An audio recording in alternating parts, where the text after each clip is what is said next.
At this point, since we have so many good ideas on the table, what I'd like to do is to open it up to the audience. A few ground rules. I'd like you just to let us know who you are beforehand. Again, I'm going to ask everyone to keep comments very, very brief, or questions. I prefer questions, so comments are fine too. Keep it very brief. If they're addressed to a specific panelist, let us know. And I'm also going to make sure that we have time to take questions from our online audience as well too. So there's many people out there in the world that are not sitting in this room. So I'll take a couple questions at once. We have a microphone here. There's two right here. Let us know who you are and what your question is. I think we'll just take two and then we'll... Okay. I'm John Coonrod with the Hunger Project. I wanted to add to what Tom and Kathy were talking about in terms of the cultural and organizational issues. There's a great book out called Local First and a whole philosophy. But one of the things that we've learned in the Hunger Project is that for small-scale farmers, they're facing shocks every single year, 9-fold jumps from usurious debts to plummets in prices. So issues like diversity, farmer-controlled stocks, local community-level storage, local affordable credit at the individual level are very important. And then the other thing that's very important is a strong enough organization among the small-scale farmers and a responsive enough local government managing local programs that it can deal with a lot of the shocks. And in the worst case, can kind of stand up to the chaos of international responses that are often uncoordinated. So when people have a strong enough local system to manage their daily local shocks, they can often then take charge of their own planning and destiny when they're hit by, a real giant level crisis like the tsunami. The tsunami was followed by a tsunami of inappropriate relief, right. But a lot of villages were able to really take charge and use that as an opportunity to build long-term institutions in their communities. Any responses to that just before we take another question? Okay, thank you. Thank you for your comments. Yes, right here. Hello, I'm Victoria Quinn. I'm with Helen Keller International, and thank you very much. Okay, well done. Yes, we're in several parts of the room today. Excellent panel, and I just had a few comments to make and a plea at the end. I think the first comment is really sort of step back in history. Some of us show our age when we realize that, in fact, we were talking about resilience back in the late 80s and the 90s, and this happens a lot in hunger and crises sorts of issues. So I think we have to look at our notes from before, not recreate the wheel. I love the idea of a conceptual framework. I think this is absolutely essential. I saw the benefit of that in the nutrition community with the nutritional conceptual framework that came about in 1990 that brought a very disparate community together. So we weren't talking at cross purposes. And the important fact here, it would link together the community level interactions and discussions we've had today with the macro policy issues that clearly we have to address and the levers that we have to focus on at the policy level. I very much make a plea that the outcome is certainly a human yardstick indicator of child stunting should play a strong role in that conceptual framework. I also see an opportunity here, Tom beat me to it, but mentioning the scaling up nutrition is a golden opportunity within which to bring together the nutrition-specific actions with the nutrition-sensitive actions, and certainly resiliency is all about multidisciplinary actions. You're talking about production, technology, irrigation, markets, buffer stocks, and this is a great opportunity to scaling up nutrition, but also vice versa. So I guess my plea and the point of standing up is to hope that we'll see a lot of this on the agenda in Addis Ababa coming up. Thanks. Thank you. Yes, right here.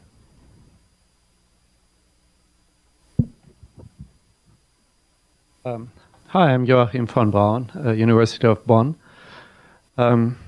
Resilience costs money, investment money, to get more resilient.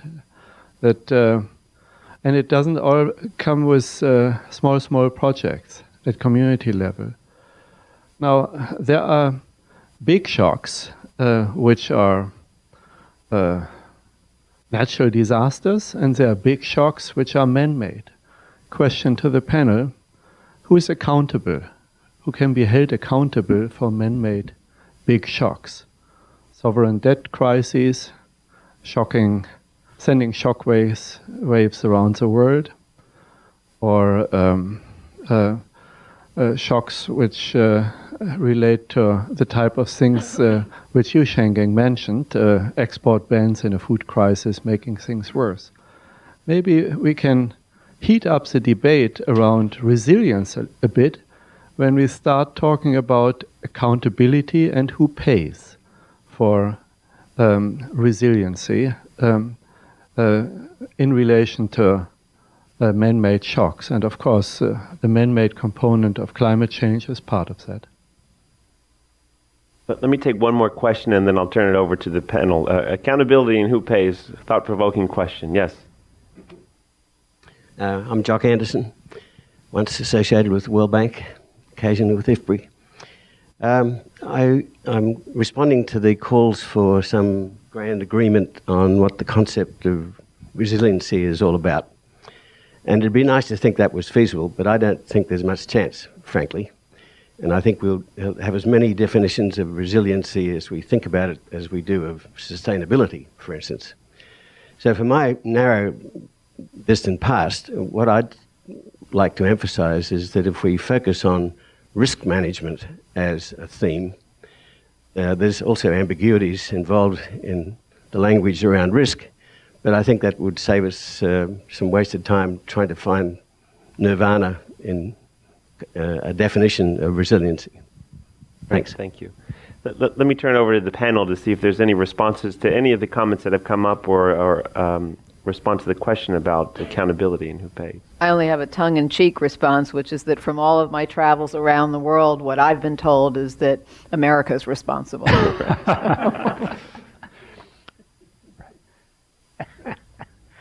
I think, but most seriously, some of the I thought you were joking. Some of the big shocks are derived from failures in trade system, failures in financial systems, failures in working together, are really important issues we have not paid enough attention to. We need a framework at a global level to work on these shocks. Because sometimes it's a big guy who mess up something, then everybody in the world will be affected. So who is accountable? Well, yes, indeed, it's a good question. Trade, can we ask the WTO to take on that? Financial crisis, IMF, World Bank. Some of the conflicts probably you didn't mention, and lots of conflicts in Africa, Mali, Somalia. Well, the national government also have to be accountable. So now with Jock's comment, I think risk management is very important, but it seems to me it's a bit more passive. Yes, when risks comes, I wanted to manage it. But can we prevent the risks? There are certain risks we can, right? Yeah. So let's say these are big shocks at the global level, national level. Can we work in preventing them? And some of the shocks will not be able to be prevented. For example, natural shocks, earthquakes. And this right now, so far, we do not have any technologies to prevent earthquakes, tsunamis. But for that, you need different strategies. I think something we shouldn't lose sight of, and I think John alluded to this in his opening comment, that there are the big shocks, but then there are the day-to-day shocks. So you've got a household that's already poor and there's already moderate acute malnutrition in the household, so the child is sick, and then there's a bad harvest. It's not a majorly bad harvest, but that child then threatens to go right over the edge and die from severe acute malnutrition. And if the mom is malnourished, so she's anemic, she's not going to have the strength to take care of the child, to take care of herself. And that's a relatively minor shock. It's not the tsunami or the conflict in Mali or whatever. So I think we need to always be aware that every day there is one kind of shock or another. If I can go on with a joke, I would imagine that if you put the United States and you add China, we will be quite close. We'll have it all covered. Close to the solution. But going to Joaquin's comment, I think it's very interesting what you're suggesting, and one can have a rapid sort of hypotheses of who has more responsibility than others at the global level. But I wonder if putting effort in that has any practical consequences. Because, for example, in the La Huella del Carbono, how you translate that? The CO2 pathway. I mean, you can make relatively rapid and easy calculations and distribute responsibilities in a historical sense, but that doesn't have, and that has been done and has no really practical consequences. So maybe in this case too, it's something that we have to face as a global community and think about global governance mechanisms and national governance mechanisms. And I don't have a good answer. And I say that coming from the South, as you know. I don't have a good answer for that very big question that who's accountable for the great failures of current days. But I suppose, maybe a global issue like climate change, if the global community is to actually do something about this, and it hasn't shown a great deal of evidence of action up to now, it's only going to come about ultimately through public opinion in key countries getting across to political leaders that there's such a potential risk of not doing anything that something has to be done. I was struck. I was at the World Food Prize event in Des Moines last week, and the president of Iceland gave a fantastic speech. But one of the most telling things he said was that China is beginning to take seriously this issue because it realizes that its own longer-term future is critically tied up with actions. Now, I mean, that may be at variance with, opening, I don't know how many coal stations every week, but, it's for these great global issues, ultimately the responsibility has to come back to political leadership. And in many cases, it has failed in the last number of years. Do you have any comments or questions online? We do. We have a question from Stephanie Hansen on Twitter, and she asks, how important are financial services and resilience for smallholders? Any successful products beyond crop insurance? Very important. Access to credit to smooth their consumption. When they face some shocks, so they can borrow to smooth their consumption is very critical. They can also borrow to make sure that the production will not be affected, the food production will not be affected. But not just the insurance part, but access to credit financing is so critical. There's another dimension that Maximo is probably sitting somewhere. On the G20's initiative, the World Bank and IFC are supposed to launch this so-called risk coping financing instruments. I really hope that sort of proposal can move to actual implementation, make sure that smallholders will be protected by these financial instruments.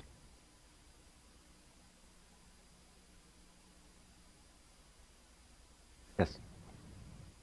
Thank you. Brian Greenberg with Interaction. Terrific, thought-provoking panel.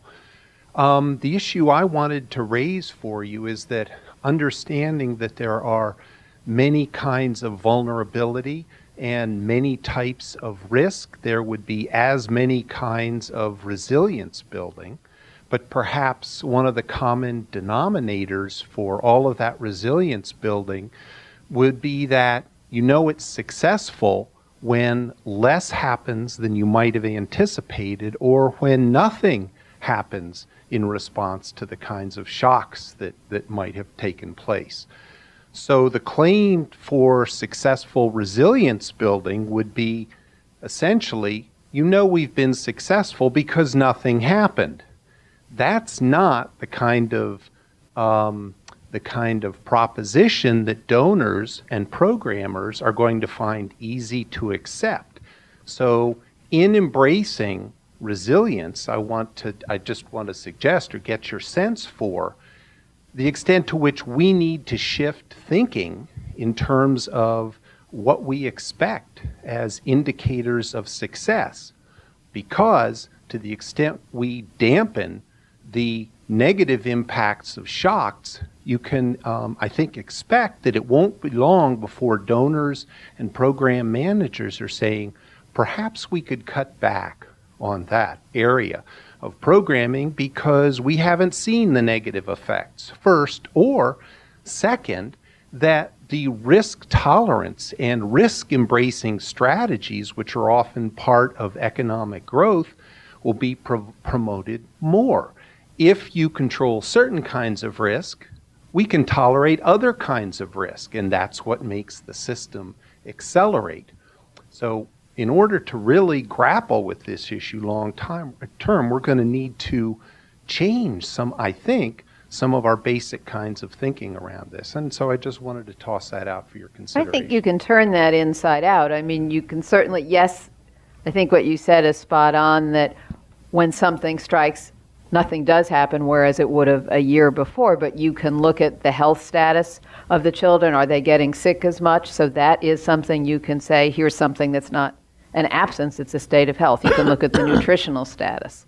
So I think there are things you can measure that make the scale blip up that do show success. And we've been focused on food and nutrition resilience, and I think there's a lot that's measurable. And there are examples. I mean, in the 1990s, for example, Bangladesh, after a disastrous flooding in the early 90s, which cost literally hundreds of thousands of lives, invested significantly in building community capacity to be prepared for subsequent flooding. And subsequent flooding again came in 1998. And there was by comparison to 1991, there was a minuscule loss of life. So, those examples are there, but there needs to be more emphasis on, risk. It goes back to risk assessment, I think. Assessing the risks that a community or a country is facing. And it's an insurance policy, it's investment to prevent real damage when a disaster comes. And that thinking needs to permeate more political and policy leadership.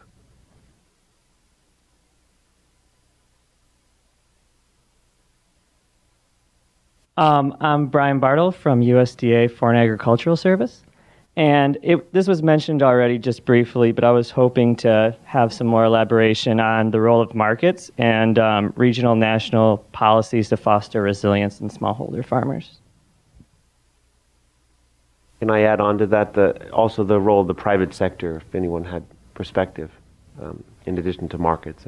I can start on the very micro level and then turn it over to you guys, I think, for macro level. But on the micro level, as I had mentioned, gender is very important. You've got to look at cultures where women are not allowed to go to market, and what do you do about that? And there are solutions, and we've worked actually in Bangladesh, where we've created a system where all the women who have the small household farms, who are each growing probably a small amount of produce, can then pool it all together, and the man can take it to market, and everybody's involved in the creation of that system. So that's one factor on a small level. Another thing we've done in a program in Bangladesh is then had the women canvass all the local restaurants to see what supplies, what is the products that they are missing, and then help build their capacity so they can make pickles, they can make spices, they can do things like that, with their dried produce that's processed and therefore maintains all year round. So that on a very micro level is the beginning of what starts to develop the base of an income. Well, the market failures, one of the sources of vulnerability or the inability to rebuild, to build the resilience, the market failures, including speculations, hoarding. Because in some cases, you have enough supply, but ironically, prices go to the roof. Market do not work, and in many cases, the poor people suffer. India-Bangladesh onions shortage, higher prices is one example. Now, recently, in China, some of the spice and ginger is a very important ingredient in Chinese cooking. Used to be only like 2 yuan per kg. Just in a year or two, they increased it to 20. And then if farmers respond, next year probably true again. You can see there's a fluctuation. So the market, sometimes the market does not function as we wish. That affects the poor people. Not only consumers, but also producers. These producers of different farm commodities. So sometimes we think the resilience is social protection or long-term development, but actually the causes could be the market failures. And if I combine some of the questions from before, because we also this morning kind of kept not talking about the private sector. One area of research that hasn't been done yet is really to show that there's an evidence base that these smallholder farms can improve stunting. As Victoria was talking about, can we show success against stunting? And what is the role of the private sector? What is the role of highly fortified foods, of micronutrient-dense complementary foods? And we've ignored that, and I think everything has to be put together to have a solution that's really going to lift people up and improve their nutritional status. Thank you. Yes.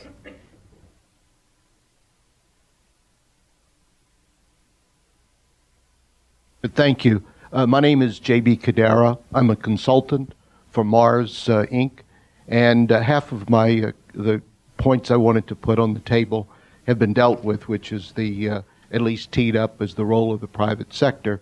But related to that and related to markets, I noticed that when you talked about resilience, one of the factors that's of principal concern to us is food safety, particularly mycotoxins and aflatoxins, especially in sub-Saharan Africa. Because one of the concerns is that if a large company wants to locally source and to be able to give markets, opportunities to smallholder farmers, there needs to be the assurance that those commodities are safe. So that affects, in addition to the contamination factor that affects markets, it has to do with health problems, with deaths even. FAO has indicated that 2,000 people a day die in Africa related to food safety concerns.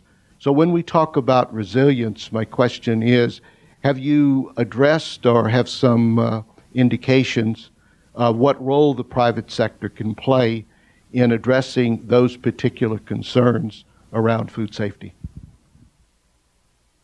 Well, I think the private sector has a particularly important role in ensuring the food safety. It is their interest to link smallholders to the markets to make sure that the food they supplied is safe and nutritious. In addition to providing insurance, in addition to providing access to credits and financing. So the food safety and animal-related diseases, even influenza or SARS, creates huge shocks in some of the Asian countries, Thailand, Vietnam, China, Indonesia. This is one of the areas we have not paid much attention to.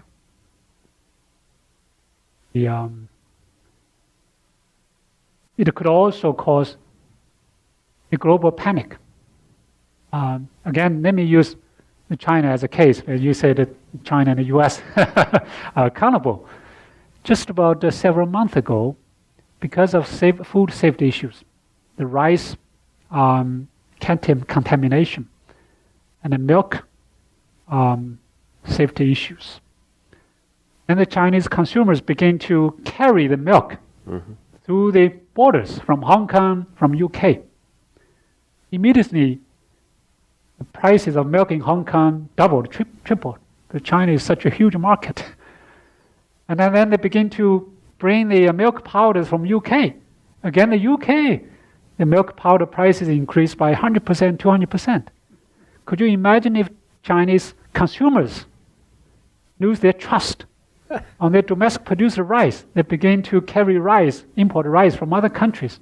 I will guarantee you the global food prices probably will increase by 5 times. So yeah, so it's food safety, animal-related diseases that create huge shocks. That brings me another issue, that is our global food system is also vulnerable to some terrorisms that we have not paid attention to. So somewhere, if something happens, then global food trade system can be shut down very quickly. This is a really cheery panel. So we needed to look at all these issues, big shocks, macro shocks, as well as community level, coping strategies. Hi, Jim Dobrovolsky, USDA, National Institute of Food and Agriculture.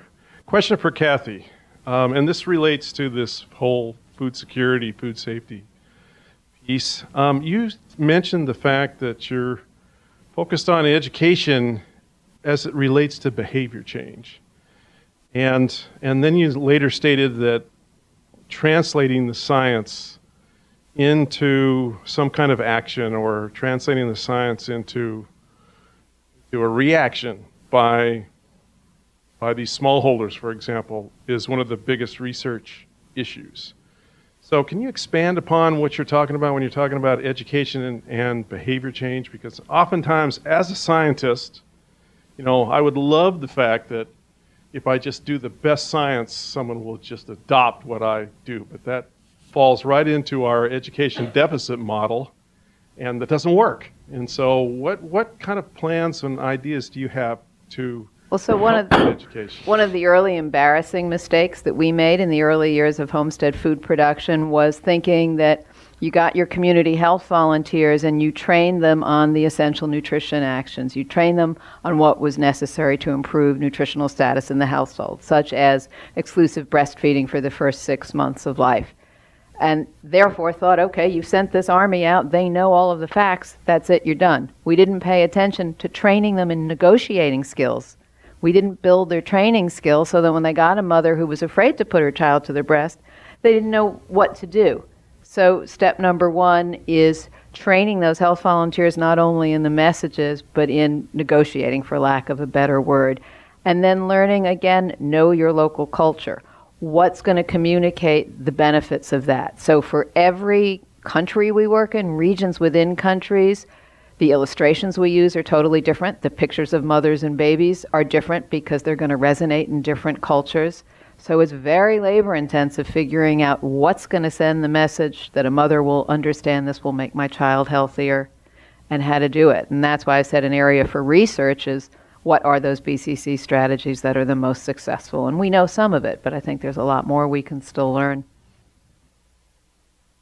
Well, on science part, IFPRI is working with Helen Keller International to evaluate, assess some of their programs, and try to learn from it. And the scaling is a big part. So when we scale up, not only in HKI, other civil society or NGOs can use the experience or the science we learn from HKI to scale up the interventions. Now, talking about the general science as a scientist, I'm very worried in the last 4 or 5 years, there is some sort of global trend of anti-science. Climate change is one example. Genetically modified organism is another. So it's not evidence-based, not science-based. Coming back to the scientists, what can we do better? Probably we have not communicated our results out as the way we want it. And with the development of internet and social media, anybody can say something there without checking the hard science. We have time just for maybe 1 or 2 more questions and comments before we start to wrap up. Yes? Antonio Galloso. I used to be an agricultural economist with AID. This has been a primer of all of the elements that affect resiliency. That one is critically missing, which is in terms of the small farmer. If the small farmer doesn't have security of tenancy, all of these systems will not work. All of these things passed. Then in Africa and in Latin America, this remains a major factor. Farmer can lose his or her land for a whole variety of reasons. So no matter what foreign aid or NGOs do to help resiliency of the small farmer, if that person doesn't have a sense of security, why should we expect them to invest their work? I told once the US ambassador in Bolivia, he almost killed me, that the farmers may be illiterate, but they're not dumb. So I think that we need to inject that security issue, which is cultural, is legal, and it has to do with the distribution of income and power in society. Gordon. Yes, question in the back. My name is John Lamb from Apt Associates. I'd like to echo and build on what J.B. Coronado was saying from Mars. Most of the people in this room have been involved in trying to link the two circles of agriculture and nutrition. There's another movement underway that's trying to link the three circles of agriculture, nutrition, and health, and place right smack in those circles food and water safety as a critical link between the three. And in the middle of that inner circle, my view and others in the room, is that food safety, and within that, aflatoxins are right at the center of the bullseye. Why do we say that? Well, aflatoxins are connected to climate change resilience, first of all. It used to be said that they existed, that their area normally was 20 degrees plus or minus above and below the equator. That's now about 35 degrees, and as droughts occur, it's rising occasionally year to year in different parts of the world. So it's intimately connected to climate change, and therefore the issue of resilience comes up. Aflatoxin is already known to be a principal cause of 1/3 of the cases of liver cancer in the world. It has comorbidity with hepatitis B. It has immunosuppression effects, and recently a high viral load of HIV and high chronic levels of exposure to aflatoxin were conducted in research in Africa. It's believed to have a plausible link to other communicable diseases, including susceptibility to malaria and tuberculosis. If a mother has chronic levels from day one of after conception of the baby's receiving it through the placenta because it passes through the placenta. When the child is born, and even if essential nutritional actions are followed for the first 6 months, if the mother still has chronic levels, she's passing M1, aflatoxin M1, through the breast milk into the baby by following the essential nutritional actions. After that, if she switches to complementary foods, they're usually based on maize or peanuts and the same commodities that got her contaminated to begin with. So this growing belief that this is causing early onset of liver cancer all around the world. So I ask you, is it not time to place food and water safety squarely in the center of a linking of agriculture, health, and nutrition, and to focus on a major risk that affects us all? I don't think the panel disagrees with that. I mean, as I said early on, that you've got to link with the WASH community, water sanitation and hygiene, because if a child is consuming bad water, it doesn't matter what nutritional content there is. And so I would think we all endorse the centrality of it. Yeah, there's a publication just out of print, right, on aflatoxin issues. Is it released yet? November 5. Okay, a little bit of commercial on November 5. Check our website, right? Will be available in our website. Yes, on that issue, food safety, particularly related to aflatoxin. So there are, 15 papers? 19, I'm estimated by 4. So 19 papers from different countries on different issues. So smallholders, and so as well as the impact on children, on liver cancers and so on. So check the website on November 4th. Martin, you had a comment on this? Not on this subject. It was to the other question on land. Why don't you respond to that, and then we'll wrap up. No, just to say that I'm going to respond from Latin America, which I know, and I'm not so sure I know about the rest of the world in this particular subject. There's still great preoccupation with the land tenure in Latin America. Of course, it's a problem that is very concentrated in a few countries. Most of the other countries have already developed relatively good legal catastros. I don't know how you say that in English, but where you define the land, who's the owner of the land. But still, Nicaragua, Bolivia, etc., they have big problems. Colombia as a consequence of the war, of the internal war. But most of those countries, and Colombia particularly, are taking great care of that, and right now they're doing a great investments in trying to settle that problem. And in Central America, there has been a lot of effort being done to a great extent paid by AID in Honduras, El Salvador, Nicaragua. So I don't think that and FAO still works on that subject. I don't think that the topic has been abandoned. What has been abandoned, and maybe you were also making reference to that indirectly, was the land reform programs. That, yes, has been abandoned and is no longer a politically relevant subject, except in maybe in one or two countries. So I know that there's more questions and comments out there in the audience, but the good news is that we're about to have a little reception out there, and it's a great opportunity for you to speak to one another and also speak to the panelists.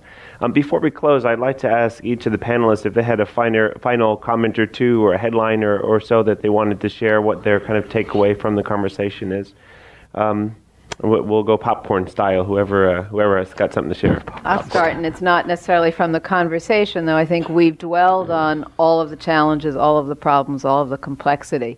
So I want to turn it around and end on a note of hope. Certainly, in our experience at Helen Keller International with homestead food production, we have evidence that it has reduced anemia in these mothers. We have evidence that it has reduced night blindness, which means it's improved vitamin A status. So we do have evidence that this is working. And if I bring it down to the human level, the mother I met in Mozambique last year who looked at me and said, "Oh my God, my children don't get sick anymore." So let's not forget that we have successes out there.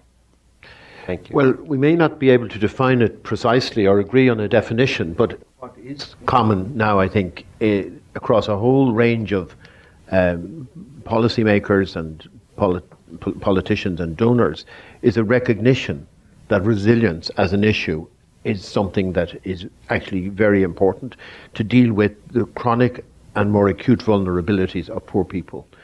And I think the timeliness of IFPRI focusing on this issue in the lead up to the May conference and beyond is an opportunity for us to really clarify our thinking about it, and more particularly try to be clearer about the policy framework that would deliver both at national and at community level, and indeed at household level, resilience for poor people. Thank you. Just to add to that, I'm saying that I think we are at the beginning of a long journey, that we are just starting, in the sense that resilience has become an important emerging issue at the global level, not only in some organizations. As an example, FAO has 5 strategic objectives. 1 is resilience. IFPRI has 6 strategic objectives. 1 is resilience. And that is new of the last 2 years. Neither one had it at that level of their programming system. So, but as I think it's very clear from the discussion on the panel and our own interventions, there's a great ignorance on a number of issues, and we need to do a lot of work. Second comment? Please. I hope that IFPRI has good wine outside. The part of resilience. I knew I liked you. Well, let me thank you for your great contribution. So not only from our 3 panelists sitting on the high chairs, but also the audience here. Now, it's not surprising that both FAO and IFPRI place resilience as one of our strategic objectives, not because both Martin and I serve both sides, but we do think resilience is so critical. We are 2 years away from 2015, the MDG deadline. We still have lots of people who are hungry. So more than half, well, we have not achieved the MDG 1 to cut the percentage of hungry people by half. But as we move towards 2015, now we are debating about a post-2015 development agenda. That agenda has to be poor people focused, while we are addressing some of the sustainability issues. So poor people, hungry people, we should have the ambition to eradicate them sooner, let's say by 2025. Without addressing resilience, we will not be able to do that. We cannot afford the poor, hungry people today is out of hunger, poverty. Tomorrow, they come back to poor and hungry again. So resilience will be a critical element of eradicating hunger and poverty by 2025, which we try to argue for. Thank you. Thank you. I hope you'll join me in thanking our panelists today.